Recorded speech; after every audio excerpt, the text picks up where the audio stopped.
السلام عليكم، كي دايرين؟ لاباس عليكم بخير. اليوم جيت نقدم لكم واحد الوصفه ديال الكرواسه كتجي ساهله وتقدروا توجدوها في وقت سريع. بسم الله. نبدا لكم المقادير. عندي 2 كيسان ديال الحليب دافي، عندي واحد 4 كاس ديال الزيت، واحد نص كاس ديال السنيده، واحد معلقه كبيره ديال الزبده، واحد بيضه كامله وبيض بيضه، والصفر كنحتفظوا باش ندهنوا به الوجه ديال الكرواسه. عندي واحد خماره، عندي واحد نص معلقه ديال الفاني، عندي واحد معلقه كبيره ديال خميره الخبز، وعندي قبصه ديال الملح، وعندي واحد 600 غرام ديال الطحين. بسم الله كنبداو دابا نخلطوا في العناصر. بسم الله. دابا كنبداو. عندي هذا الحليب هذا غادي نوضع فيه معلقه كبيره ديال خميره الخبز،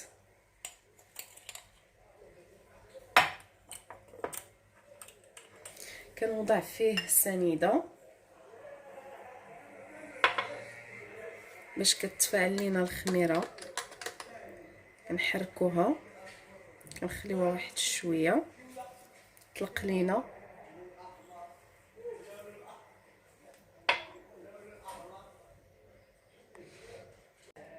دابا من بعد ما طلقات لينا الخميره كنجيبو كنبداو نخلطوا العناصر ديالنا. كنديروا البيضه، بسم الله،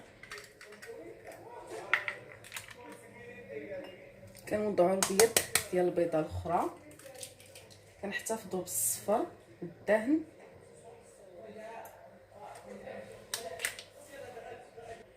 كنوضعوا قبصه الملحه، كنوضعوا الساشيه الخميره،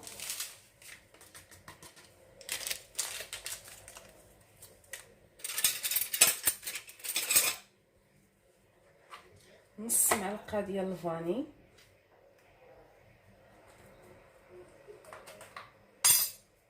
كنوضعوا هذيك معلقه ديال الزبده دايبه،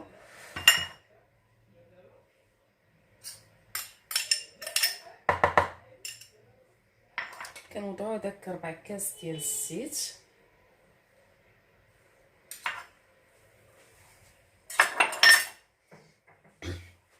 صافي. دابا من بعد ما طلقات لينا الخميره هانتوما كما كتشوفوا كنبقى نعجن. بسم الله كنبدا نعجن.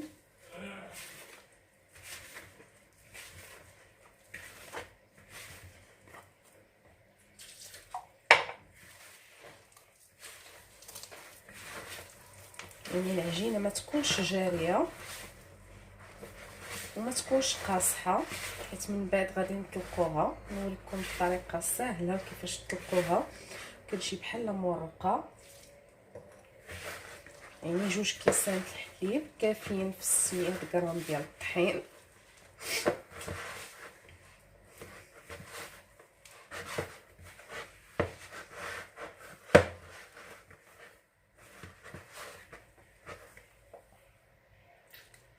صافي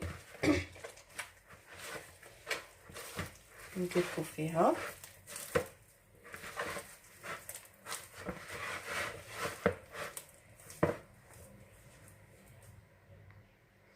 كنبقاو ندلكوها شويه.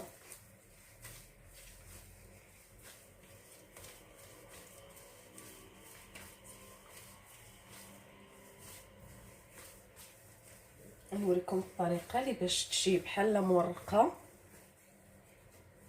بلا ما تعذبكم. نبقاو ندلكو فيها.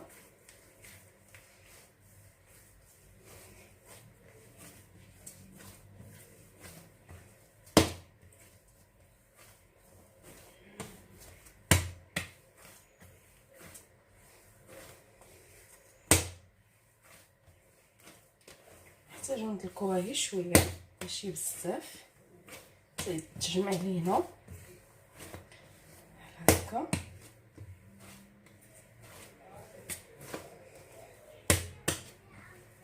نخلطو كلشي صافي، تجمع لينا كاع كلشي بحال هكا. ندلكوها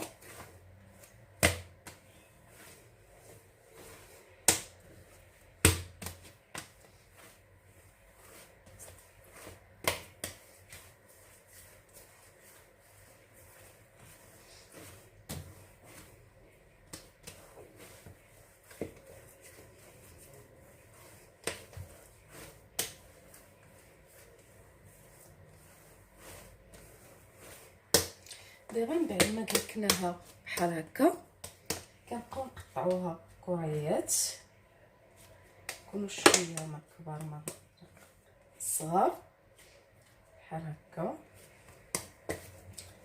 نديرو تقريبا واحد 8 الكرات ولا 9 على حسب الكميه ديال الطحين اللي عندكم، ولا بغيتو كتر ضاعفوا المقادير.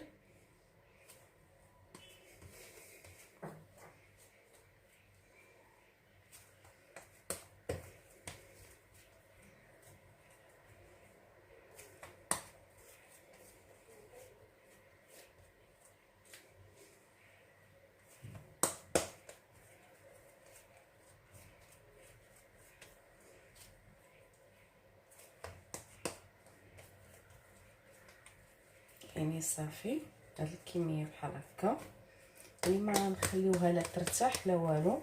دابا غادي نوريكم الطريقه كيفاش ندير ليها. كنجيب بحال هكا قطع ديالي، كنسرح كل قطعه هكا، كنرش شويه الطحين او النشا، نسرح القطع ديالي بحال هكا.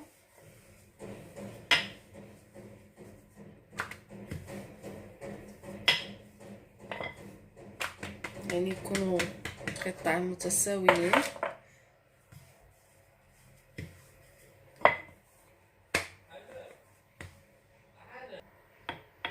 كنبقى بحال هكا نسرح القطع ديالي، نطلقهم هكا، كل وحده طلقتها كنحطها.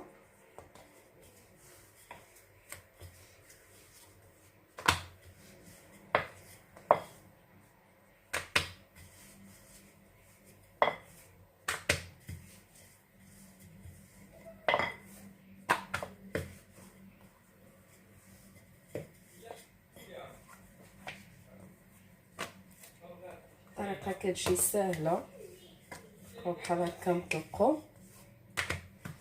ونحطو حتى كنكملوهم كاملين.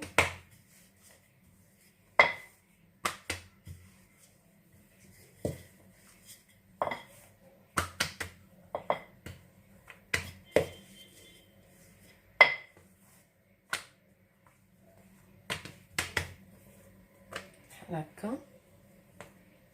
هي من الاحسن طرشوه بالنشا، حيت التوريق كيكون بالنشا كيكون احسن، كتجي زوينه النشا على الطحين. نطلقو بحال هكا، نطلقوهم كاملين حتى كنساليوهم.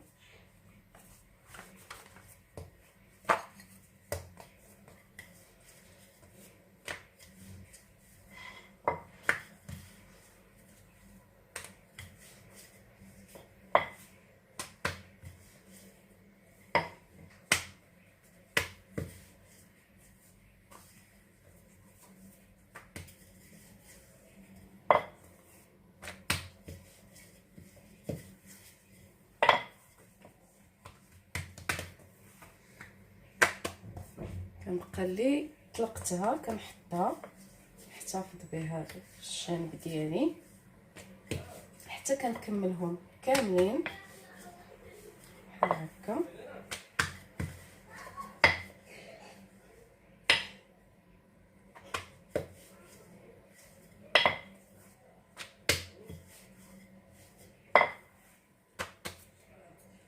صافي نبقاو نكملوهم.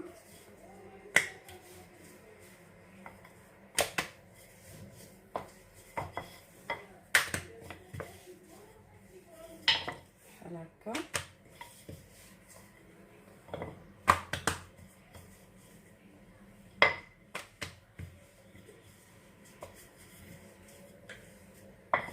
صافي حتى كنساليوهم.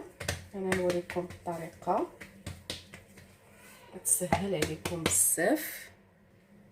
دابا من بعد ما طلقتهم وساليتهم كنبدا بالاولى اللي طلقتها. كنجيب الزبده بارده تكون من نوعيه جيده من الاحسن، كنبقى ندهن بها بحال هكا. كنوضع عليها القطعه الثانيه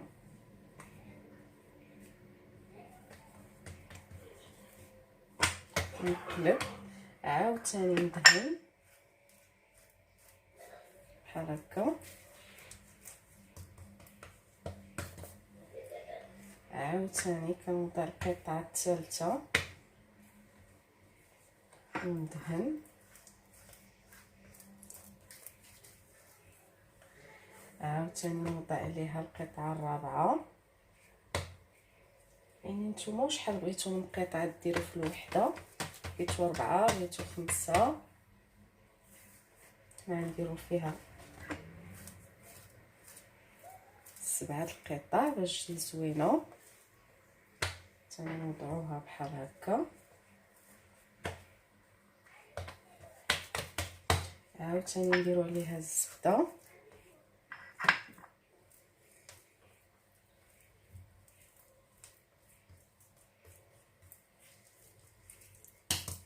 عاوتاني نوضعوا عليها قطعه،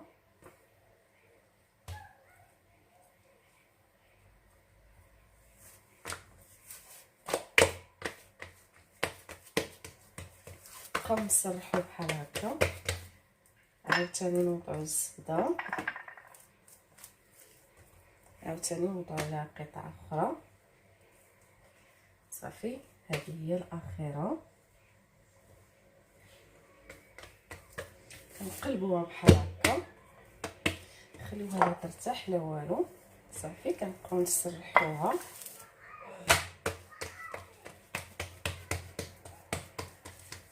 نطلقوها بحال هكا، نرشو شويه الطحين باش ما تلصقش لينا الزبده.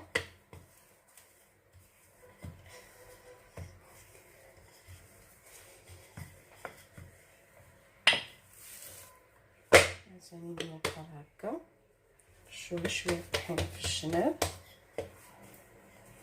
كتخرج كميه وكتجي زوينه بحال مورقه.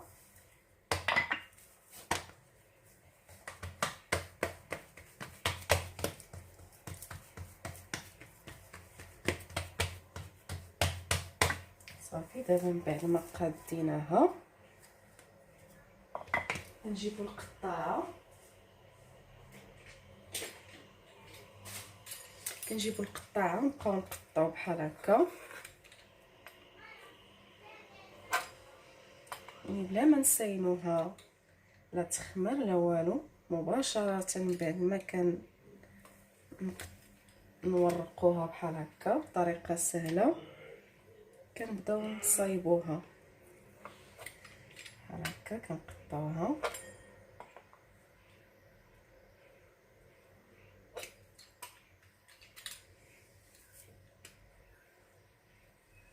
يعني نتوما الحجم اللي بغيتو، صغيره ولا كبيره. صافي، كنجيبو دابا غادي نعمروها بالشكلاط،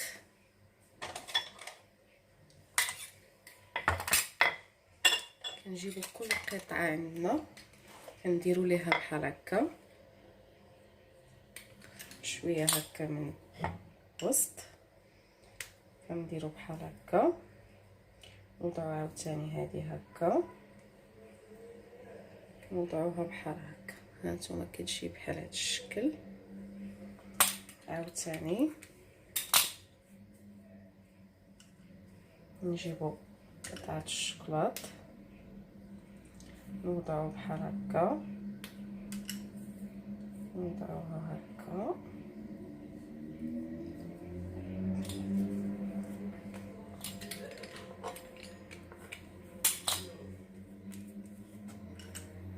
صافي كنبقاو مستمرين حتى كنكملوهم كاملين بنفس الطريقه،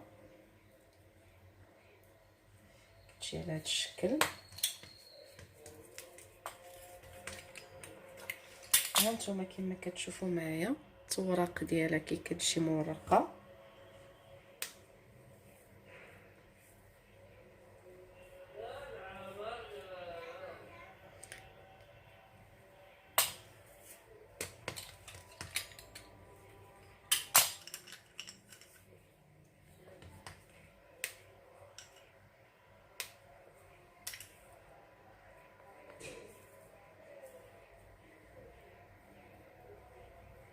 هذه كتجي كبيره. كنبقاو مستمرين حتى كنكملوهم كاملين على هذا الشكل.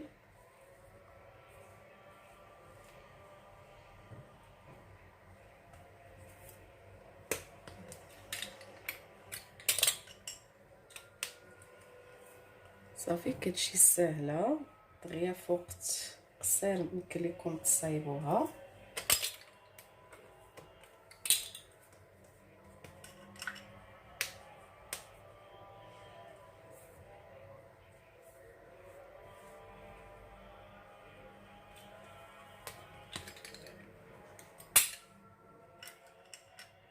صافي كنبقاو مستمرين حتى كنكملوهم كاملين.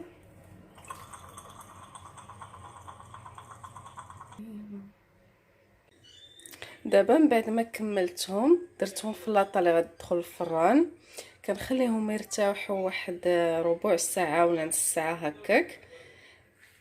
كنجيبوا هذاك الصفرة البيضه اللي خلينا مع شويه ديال قهوه سريعه الذوبان، كنبقاو ندهنوا. كنكونوا مسخنين الفران على درجه الحراره 170. كنخليوهم كنشوفوهم بانهم بداو كيطيبوا، عاد كنطلعوهم الفوق يتحمروا.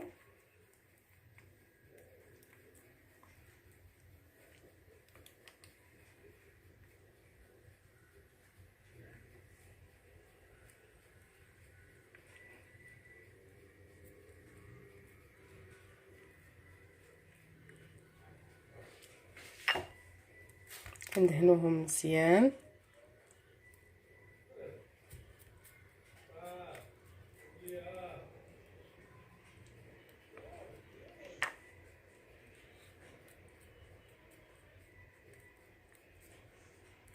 كنبقاو مستمرين حتى كنكملوا كلشي.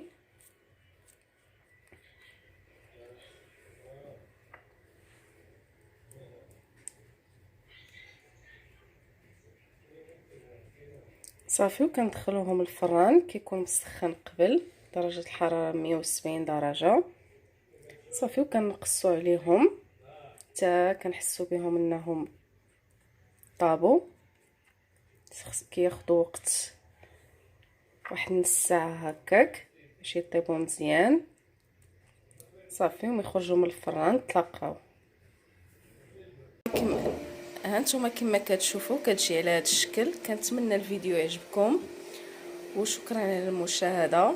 انا نحل معكم وحده، شوفوا كيفاش كتجي مورقه. انا نحل معكم وحده، شوفوا كي كتجي من الداخل. كنتمنى الفيديو يعجبكم وشكرا على المشاهده.